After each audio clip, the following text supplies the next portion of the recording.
Greetings, y'all. It's Fancy, and today I am hosting a special segment of What's Going On. And our guest today is Mr. Curtis Butler III. So, Mr. Curtis is actually a new author of this year. The name of his book is A Warrior Married to His Wife and PTSD.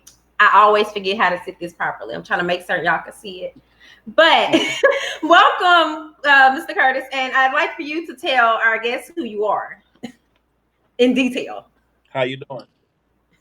I'm good. Yes, I didn't hear the part because you a little bit.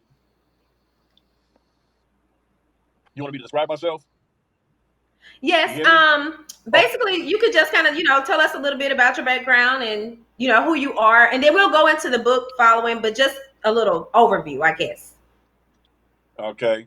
Yes, I'm Curtis Butler III, author of A Warrior Married to His Wife and PTSD. I did 12 years inactive service and 7 years full-time service in the Army.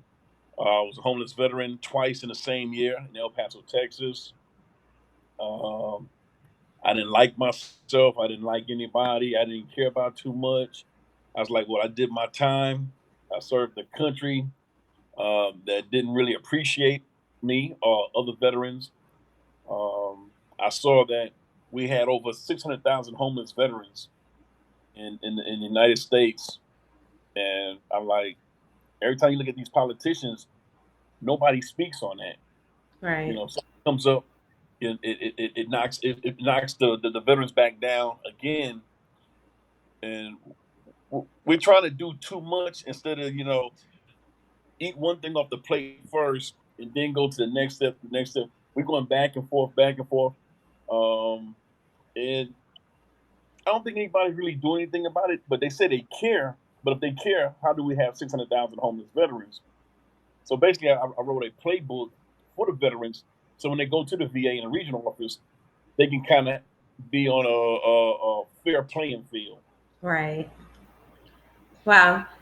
Actually, as I said, I have my copy of the book. And when I first started reading it, it was almost like, of course, it was very emotional for me because I've experienced homelessness before. I have no military background of any sort, but so for that reason, though, it was kind of like eye-opening almost. We hear about this a lot, but I hadn't ever just really talked with someone about a lot of the things that you addressed in the book. Now, I did not finish the book. However, I did see there was a lot of forums. I was really impressed with how you laid everything out. And that's why I like the fact that you said it's a playbook, because I see, or I think I Yes. see what it is that you're trying to do. Because just when you were describing all the things that you went through, all the different hurdles and the obstacles, and it's so crazy because especially right now as we're in the middle of elections and we're hearing oh, this person cares about the troops and this person cares about the troops, but it's like you said, like, well, what's being done? It's like you all are almost kind of being used as a pawn at times, to seek support from whoever needs it in the moment. But in reality, I mean, just being honest, it's like you all are kind of really going through hell and nobody's really listening or paying attention, and that was just really mind-blowing for me.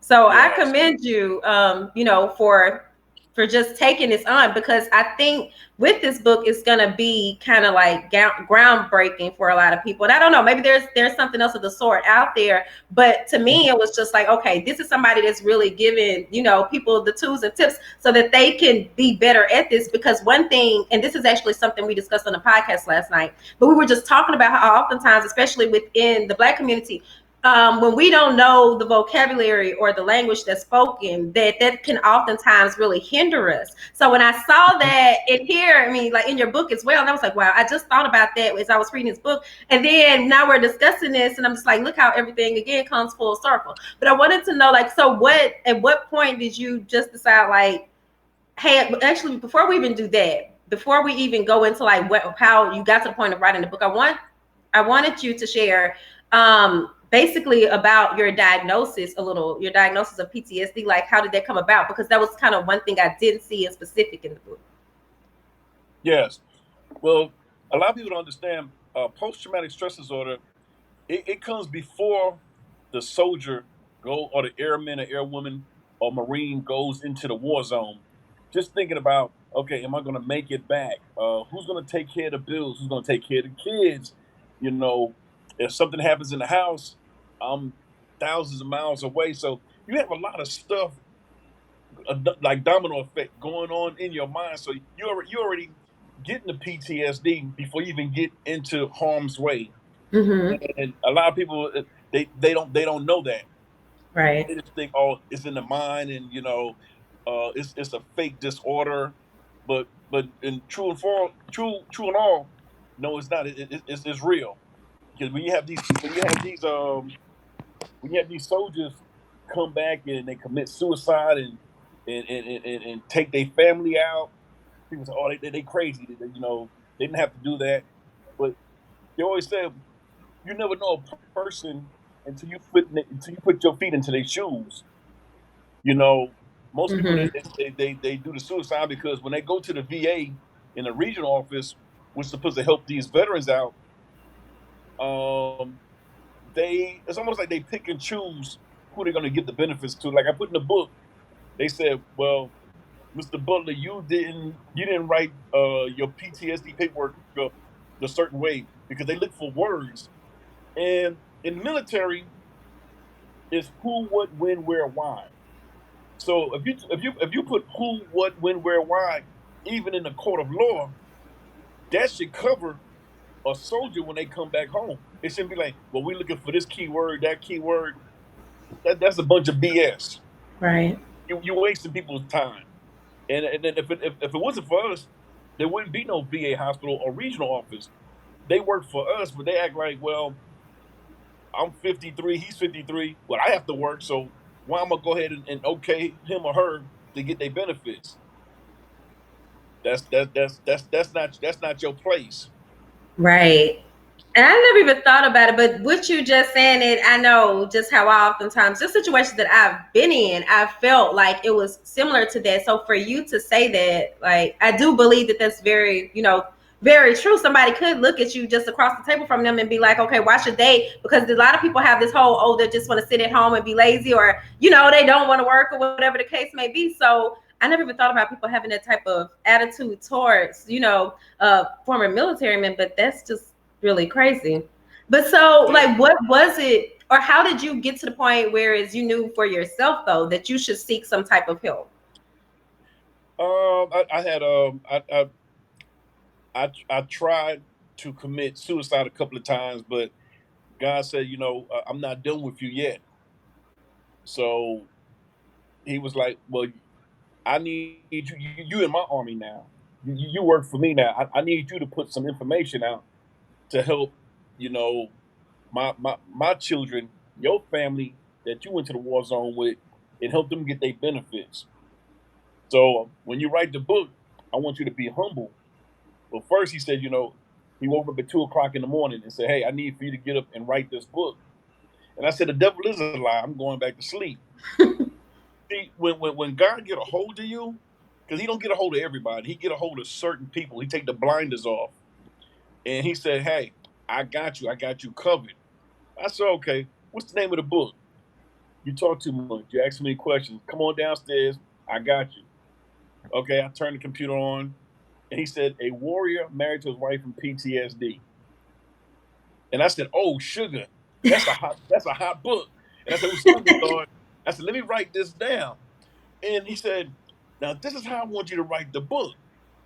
He said, "Everything that you write, now I want that's the easy part." He said, "Now I want you to go ahead and research articles from news articles that's legit. It's not as number 45 said, fake news. I want ABC News, CNN. I want reliable sources." And he said that way, when they look at the book, they're not looking at you as a disgruntled, disabled veteran, but okay, a person who's putting the puzzle together to help other Right. people out, whether they're military or civilian. And then he said, "I want you to go ahead and put pictures in the book." I said, "Pictures?"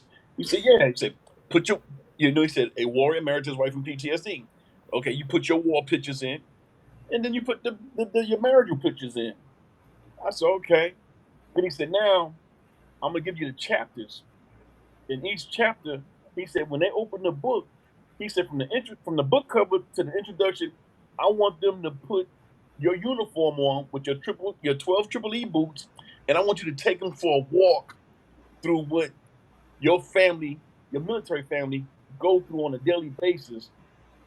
For people who don't couldn't write the book uh, um, a certain way without curse words and being blowing up. He said, I want you to be humble.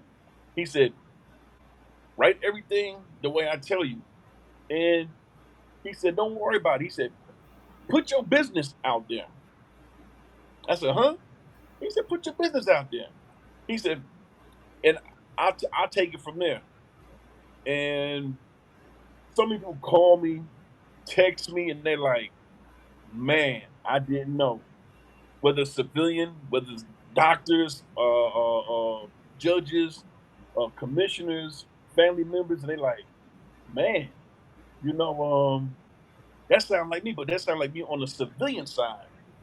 And they always say, well, you wrote this book for military, but the book is a every person or every human being book, because in the back of the book I have telephone numbers where you're a civilian, they'll still give you help. They'll direct you who to go to. And when you read that, it's like, oh, that's why that person act that way. Okay, that's why that person does this, and okay, that's why they have that mood swing. So it's like when a doctor write a book, they have the big words, and you gotta stop and look the words of. God said, make the book an easy read that Mhm. anybody can understand it. Because most of the doctors, not to knock any of them, if you're not a doctor or a lawyer, you don't understand that jargon. So he said, make it simple. In the military, say KISS. Keep it simple, stupid. Keep it simple and easy, and that way people don't get lost and be like, ugh, I don't even want to finish the book, and they just put the book down somewhere. So when you pick my book up, I want you to fall in love with every soldier. Don't fall in love with Curtis Butler III. You know, fall in love with the soldiers. What we do for people who don't like us, for people who like us. Uh, uh, Look at it. The things that we do for a country that don't care about us. Look at all the racial tension that's going on. Because I look at it this way: in the military, I don't even look at color. We the same uniform because color belongs in the crayon box. I look at everybody; they are human beings, and that's how I go about things. I make it simple. I don't do the color thing. No, we human beings. We one. So also, I know that your wife, like, she did have one section within the book as far as for where I've gotten, where she just kind of talks about, how it is from her perspective, and I thought that that was like really interesting. But I wanted to know, like, basically, what is that like? Because of course, I mean, we've been talking about kind of the PTSD part of things, but what is it like to be in a marriage, with someone and battling with your mental health at the same time? Because I remember there was one moment where you mentioned that even having a wife and a stepdaughter, you still feel alone at times. And I just thought that was very profound, like, and also very transparent of you to say. So what Mhm. is that like? It's a battle every day. We're going through battles now. It's just it's no easy fix, a quick fix. Either y'all gonna stay together or you're not. And dealing with mental health, that's a job by itself. I commend anybody that's married to a person who has disabilities. It's tough. Sometimes we think that you're on our team. Other days it's like you're not on our team. It's like you're against me. It's a it's a serious roller coaster ride. Like I put in the book. It's like you're at the NASCAR and you're driving it and you're going fast and waiting. When is everything going to slow down? I mean, you just have to. Your mind is all over the place, and then your spouse, it rubs off on them because they see stuff that other people don't see because they're with you, you know, morning, noon, and night, Right. and it's just a lot of hard work. It is, but But y'all still you hanging do the in there. best, huh? I was saying, but you all are still hanging in there, together with things the same. Yeah, uh-huh. So, also, I wanted to. Is it okay for me to share? Like, oh, I didn't know if it was okay to show some of the pages and so on because you did mention that about the pictures, and I was like, it'd probably be cool to just, is it okay to show some of that? Okay. Yeah. Okay. You see, when you share, it makes other people interested who might be like, you know what? But see, when I did the book cover, the book cover alone is I can talk about that for an hour. It's like, who's that? Who's that you shaking hands with? And I'm like, I'm shaking hands with myself. I wanted a book cover that's gonna reach out and grab you and be like, that's interesting. I'm trying to show them how the Yeah, cover is because it yeah, was interesting. And I remember at first I kind of like read the title again and I was like, wait, then I'm like, wait. But then I said, okay, I know it has to be something more to it. So once I got into things, and I was like, I see, like that could almost be like two different relationships or two different it marriages is. It taking is. place here. One veteran hit me on Facebook. He said, so he said, which one is the wife? And I said, I said the next interview, I said, I'm gonna use that. So he's probably listening to the interview. He probably looking at the interview. And I said, man, I said that was so funny, man. I said, I like that. I said, no, I said, I'm in a uniform, and then I said to me, I said the other side is me, the wedding side. So a warrior married to his wife and PTSD. So I said, I'm shaking hands with myself and looking at myself up and down saying, welcome home. I got you. Let's bring you back to the civilian side. And a lot of times we don't get that. So that book cover right there is if you look at it and study it, you'll think and be like, that was sharp. That was really smart. Yeah. I never thought about that. And like, okay, I get it. He's the military side coming back to civilian saying, hey, brother, I got you. And that's what I want that book cover to say, brother or sister, I got you. Battle, I got you. We good. Right. So, also, I see someone asked, and I know you mentioned this earlier. I remember that you did go into the military in '89, but I'm not certain. So they were asking how long were you in the military? That's probably Jarmel, since I see he didn't change out the out Yeah. the thing. But how long were you in the military? It's a total of 19. I did 12 years inactive and 7 years full time Oh. regular. So also because you did include so much within the book, like have you had any negative feedback or any fears? I mean, because you really like kind of call everything straight like it is. You kind of, I don't know. I'm not gonna say I saw any like direct names, but you really are like, hey, this is what you all need to do. Stop making us feel like this, or this is how this is coming across. And I was just like, wow, that's pretty straightforward. If anybody reads it, that's within that, within that industry or whatever, any professionals, they should definitely get the point. But I just wanted to know, like, have there been any type of negative feedback, or were you like a little concerned about expressing, all of this? When my father, the Most High, Yahshua, the King, Oh, you not you really. it was But already handled. I didn't have anything. But when it got to the part where the racism going on, I put some stuff on my Facebook page. And a couple of one of the battle buddies that I had that I know since 1989, basic training together. He said, "Man, I had to cut you off, man. I thought I knew you better than that." And it didn't shock me anything, but it was like, you know, we can agree to disagree, but my thoughts don't have to be the same as your thoughts. Mm-hmm. And then one person, I think it might have been Amazon that says I like everything, but um, he's all over the place. And I was like, all over the place, something basic like that. And I was like, all over the place. And I'm looking, I'm like, I said, okay, well, thank you anyway.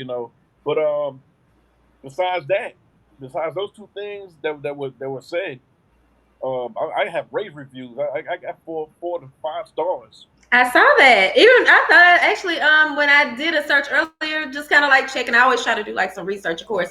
And I thought I actually saw the book is on Amazon though, isn't it? Because I saw an Amazon link. Oh, It's on okay. Amazon. I'm at I'm at Payne College in Augusta, Georgia. They setting up some stuff that they want me to do. And my book fell into sociology, American history, Black history, Wow. war history, self help, healthcare. My book fell into like 6 or 7 different courses. So now, since that HBCU has the book, now other HBCUs might be wanting to get the book as well. So that was a great plug for them to pick me up in Augusta, Georgia, Payne College in Augusta, Georgia, and then another college has me as well. And Dateline hit me up twice. I went to Tyler Perry Studios, Oh, wow. but they were closed. They were closed, so I couldn't drop the book off to Tyler Perry.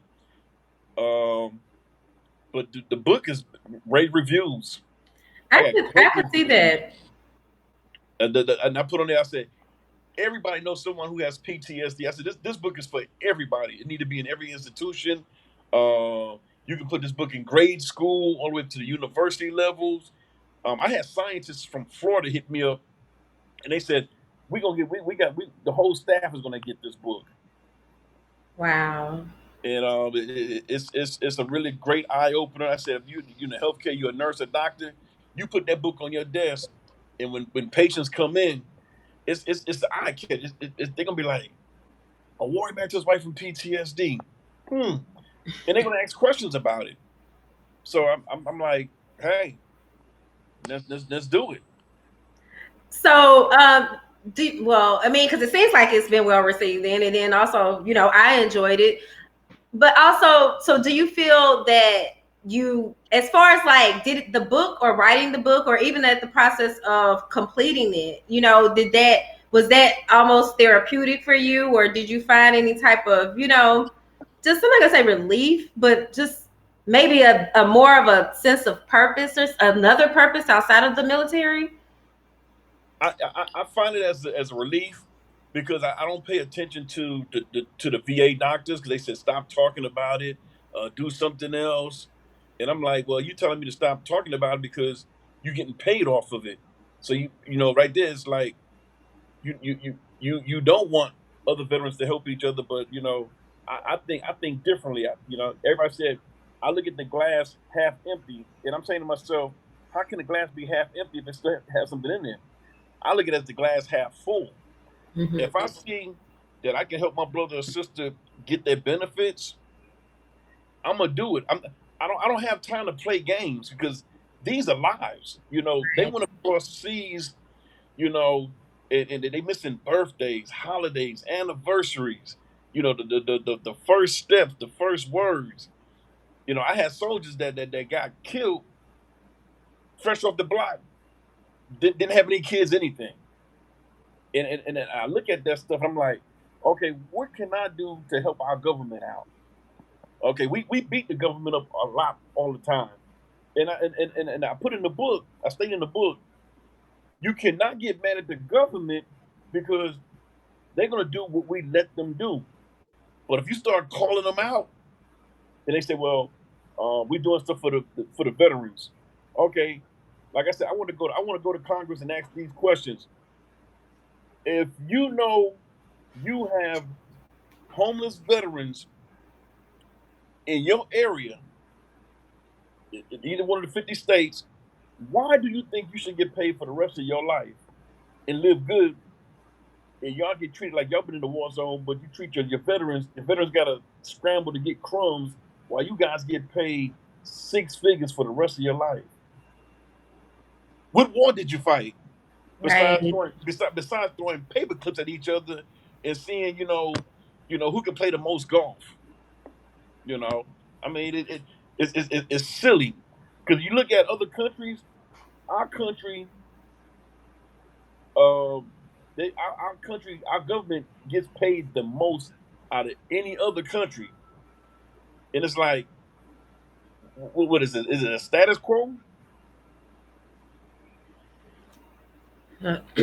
Well, and actually, I never even thought about the fact, of those congressmen and congresswomen. Actually, how they said that they received the lifelong pay, and you all, that really is kind of like a slap in the face. It's actually, I was on Twitter this morning, and just as I was thinking about this interview, and I was like, it's odd that I saw that, but I had already, been reading a book, and I kind of understood a little of about, I think, where the person may have been coming from. And I don't even know why they made this tweet, but it was just like randomly out the blue, kind of like, I used to be in the military. People should bow down to me, because I make it so that I made it so that they could sleep at what is that, sleep in their beds at night, something along the lines of that. And it made me think about your book, and though you didn't exactly say it that way, that person seemed more, but at the same time, you kind of understand it. Like, once you really grasp that, like, we really do sleep in the comfort of our beds at night, knowing that there are soldiers out there protecting us, and regardless of whatever else, because I know I could be pretty kind of uh anti or pro, depending on whatever the subject matter is. But like, that's really something to think about. But I know that someone come in and was like, well, I'm former military. I wouldn't say that. And I was just kind of curious. Like, I didn't really think that the person meant it in a braggadocious type of way, but I Mm-mm. was kind of curious as to what your thoughts were about it. Okay, that's what I'm saying. See, everybody can't write a book because God have to ordain you to write a book. Like the statement that soldier said, I understand that from what that soldier's coming from, but sometimes the words, sometimes you have to soften the words up. If Mm-hmm. they would said it a different way, then they'd probably been like, okay, I feel that. See, if I wrote a lot of harsh words in the book, they'd be like, oh man, I don't know about this one here. And you can't get mad on how that soldier spoke because that soldier is being 100. They coming from right here because they probably seen a lot of deaths, Yeah. a lot of injuries. They might have been in the war zone 3, 4, 5, 6, 7 times. You know, and the military, they always say, suck it up, carry on. But as you get older, that suck it up, carry on. Now it starts to wear and tear on your body. Now your body's starting to break down, and it's Right. like, okay, I'm not that 18-year-old anymore. Now I got to do something different now because I told all soldiers, you have a right to take care of your family. Congress, they taking care of their family. The president taking care of his family. Right. But when you look at it, who told Congress that they can give themselves 100% raise every other year. In the military, they don't get a raise, but they in the battlefield. Back in ancient times, when the warriors went out, they got gold, they got myrrh, they got food, they had the best of everything. But here it's like, okay, you make too much money, you can't have food stamps. But you get a young lady that have all these kids, and her food stamp game is great. Yeah. You got to put stuff. You have to line stuff up in perspective. You have to. Your Warriors should not be hurting for nothing. We should have the red carpet treatment like the NBA players, football players. No, don't treat us like a god. There's only one God. Give us our due. We fought for a country that love us, hate us, and we come back home and I'd be like, hey, y'all do military discounts? Why you want a military discount? Y'all think y'all special? Yes, we are special. We're warriors. We let you sleep at night. You get to speak any language you want to speak. You get to have 3 or 4 jobs that you want. Other countries, you don't even get to do that. The warriors, we fight so that whatever religion you want to take or do, you can do. Try it in Iraq, Afghanistan, China. They kill you. What's the what, why can't we get what we're supposed to get as warriors? Um, So I know that, of course, and I thought, let me make certain I actually did this because I wanted to share your website, and I thought I put it up here, but now I'm wondering if I actually did, and I did. I'm sorry. No, I still don't have it here. Okay, but I do want to include it. Can you call out your web address, like your I know that the book can be found on Amazon, but I want to be able to send them. You do have a website as well, correct? No, I just Oh, have you the know?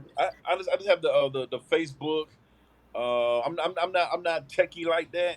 Oh, You okay. know, I'm I'm just sorry.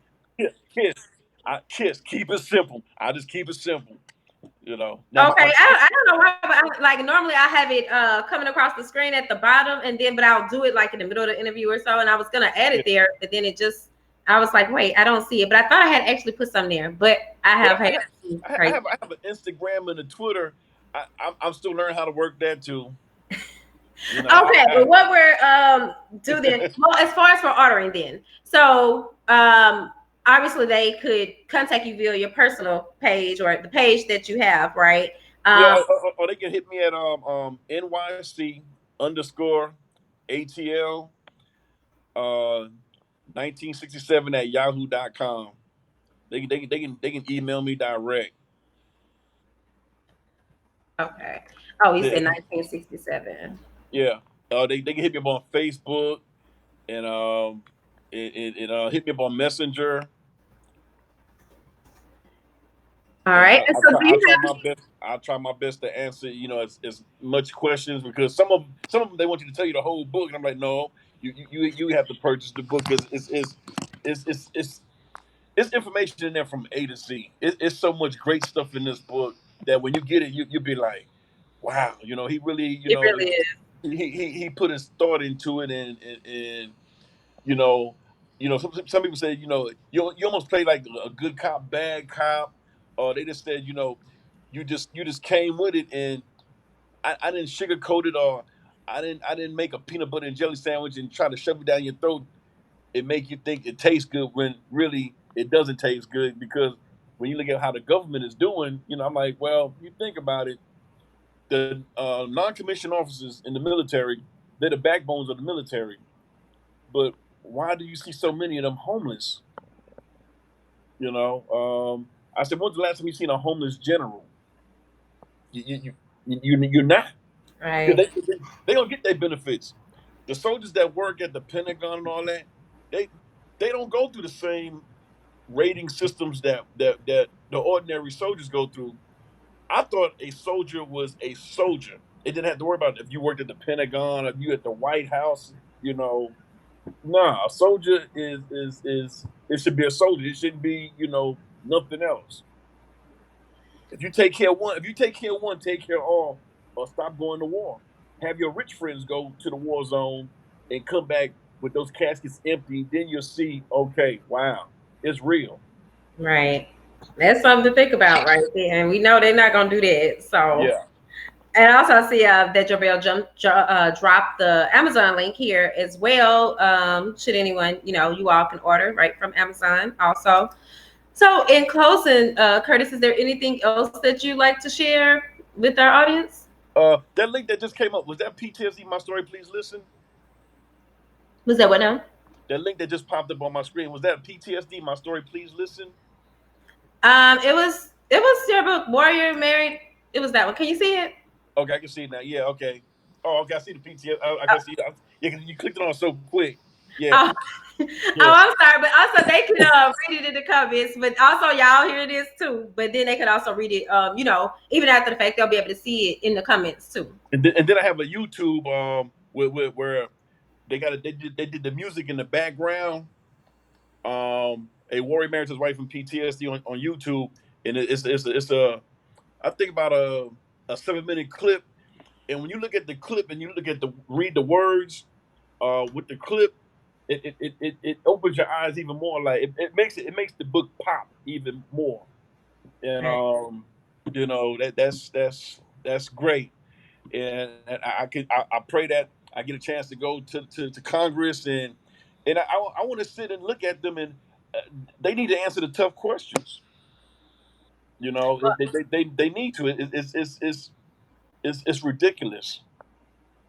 I think, especially as times are changing now. I mean, I'm not saying that that has anything to do with them changing anything for the vets, but my point is just that the way you now have with social media and the different platforms and so on, and everybody's self-publishing, and just, I mean, you're actually with a company. But the thing is, so the more you're getting your message out there, I think that that's like helping to increase the possibility of you really getting that. I could really see that happening for you because, like you said, the fact that you said and did the research and then also included so much of it within the book, it's not like you're just griping. You have facts Yeah. to stand on, so you do deserve this attention, and I think that that's going to help propel you, throughout this time. And so I see you very well, becoming an advocate, Yeah. or I mean, you're already an advocate, but just like really building up a larger platform with the book, as other opportunities. And I think also just the connections with the bookstore and the HBCUs. Like, I think that that's gonna be good for you. Yes. Thank you. And anybody out there that know anybody from Good Morning America, Good Morning Atlanta, any one of these shows, we can do a Zoom, the Ellen Show, these late night talk show hosts. I want to get it out. I want the book in everybody's hand. I want it need to be in everyone's hand because um, when everything is said and done, I want to go ahead and donate a percentage to veterans as well, so that they can get housing. You don't have to pay for housing when you're a homeless veteran. I want to where you come on in, soldier. Come on in, Marine. We got a spot for you. You don't have to pay $100, $200, to stay. And I want to see somebody implement something like that because I can't do everything by myself.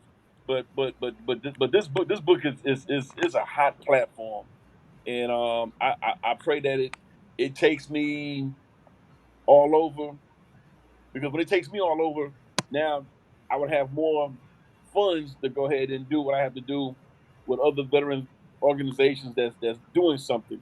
I mean, Right, I just don't want to donate to anyone. I want to know your history, your 5 year plan, your 10 year plan. I want to know that this money is going here, here, here, here, here, and it's not going in your pockets. right, Because if it's going in your pockets, I it doesn't do anything for my brothers and sisters that's out here sleeping in their cars or underneath these bridges. And then if the congressional people don't want to do their job, then they need to go do something else and relinquish their duties. And we need to go ahead and fight for them not getting paid for the rest of their lives. And here you got soldiers that's got 20 years, 10 years, 5 years, and they have to fight to get their benefits. We already fought already. You didn't right, you didn't miss a beat. You didn't miss a holiday. You didn't miss a birthday. You didn't miss the first day of school. You know, stop feeding us garbage. We love our veterans. I care. If you care, you do better. It shouldn't be, like here in Atlanta, they had about I want to say $2 or $3 million. I might be off for disabilities, post traumatic stress disorder, and things like that. And they didn't even use all the money. I think they used like $100,000. Come on. And when these doctors put information in our records, and then that soldier commits suicide, um, they block their benefits. I put in the book, how come nobody's going to jail? Because if I lied on my paperwork and I was getting benefits, but you hear a lot of these soldiers are going to jail. That's a federal crime. So why isn't it that way for these workers? And why can't they get fired? Why they got like a organization to help them still keep their job after they done wrong to the veterans and their family members? See those rules right there. That's why everybody needs to vote, because if they don't vote, they're gonna keep doing this stuff. And yeah, they have the money, but people got power. When people understand that power is more than money, we'll be better off. I just want to make certain. So you're saying that, like, for veterans, I mean, not veterans, but people that may have worked within the VA, if they're fired or let go because of instances, I guess, occurring with them improperly doing their work, there's organizations that fight for them, advocate for them. They have like a union, and it's so hard to let them go. And I'm like, you know what? Again, if we vote, we can vote that stuff out and be like, nah, you can get fired like anybody at a civilian job, a county job, local state job. You can get terminated. And if they see that by the stuff that you putting in their paperwork, that person commits suicide, you need to be charged as an accessory that veteran who fought for your freedom died because of what you put in their records. Oh, wow. See, Okay. this is the stuff I want to bring to Congress. This stuff need to be answered that other veterans don't know about. These stuff like this in the American people public, they need to know about this stuff because they want to. Oh, well, y'all asking for so much. We earned it. Right. We earned it. We don't have a playbook for the VA and regional office, but I put in a little playbook for us. So now it's like, okay. So I try to take the sting out of the bite a little bit with this book. Right. Well, I think you put. I mean, well, I mean, of course, this again, it's all kind of a new subject to me, for me. But to me, I think you kind of put a pretty big dent in thing as far as like knowledge. They can. This is definitely a place that veterans, as well as those who might be, family members and so on, can really, give more guidance. Um, I just really recommend it for anyone. Really, it is like you said. Like I was trying to think if I have any close relatives that are veterans, and I don't, in per se, but who's to say? And I'm That's always meeting people, that I like to pass information along to. So it's just so much in here, And like you mentioned that about the ratings, I did see that in here as well, and then also the forums, and I even saw like it was some letters of recommendation. yes, Um, that's chapter 7. Veterans and family members speak on my behalf, basically, and in the military it's called cover your butt. But I had to say the PG version. I have on there my rib. God, can we talk? And God, can we talk is I'm actually praying for our government I saw to that. do right. Um, um, PTSD doesn't mean You're stupid. that you're stupid. Denied is not a bad word.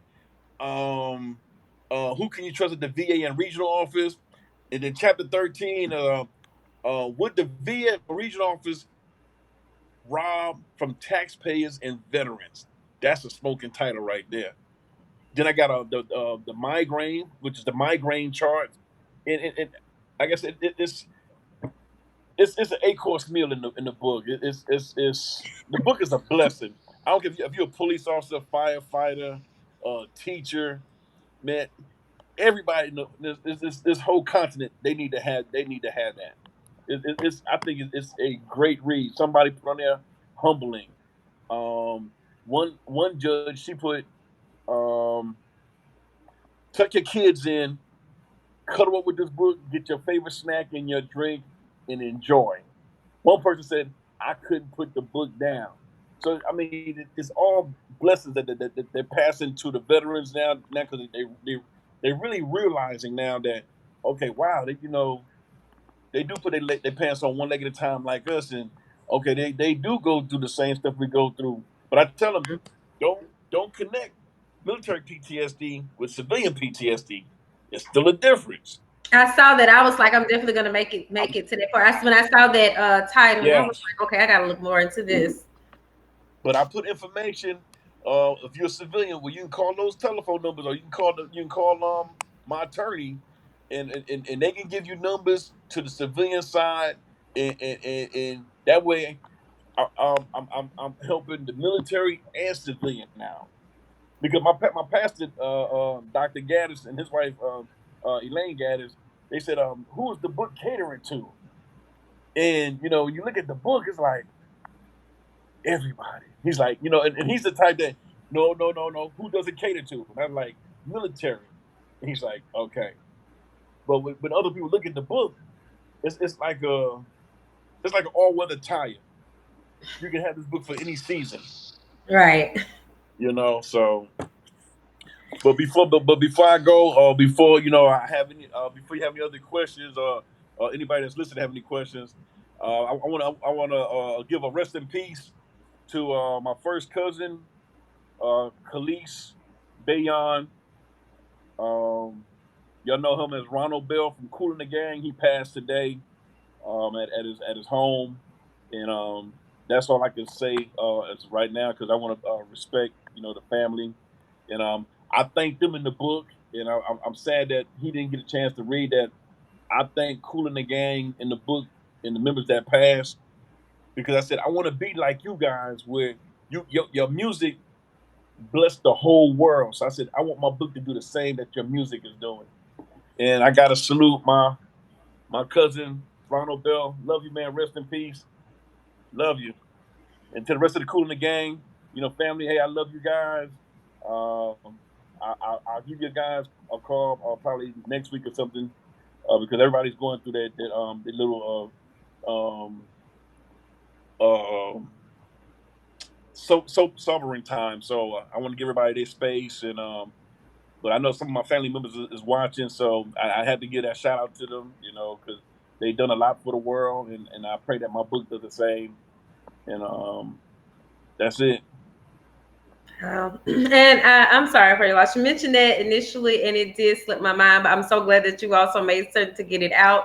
And I'll be praying for you and your family as well. Thank you. Yeah, so well, we have all the links listed, guys. So you all can check the comments for those. We'll also be resharing everything. So when this goes on the website, you all can be able to, directly click the links again there. And I want to thank you, Curtis, for taking the time out to speak with me, especially, you kind of told me about what happened with your cousin right before, and I'm glad that we were still able to, get the interview done. And I just wish you much success. And I do believe that that's going to be coming for you because I think that you have a really great book, and it's really something that's needed. So. Thank you, thank you, thank you. I appreciate you guys. I'm glad you like the book. Oh, you owe me $6 for the shipping. I'm just Oh, playing. I'm just playing. Hey, I just use that as a tax write off. Don't worry about it. I got you. okay. Look, I can send my EIN.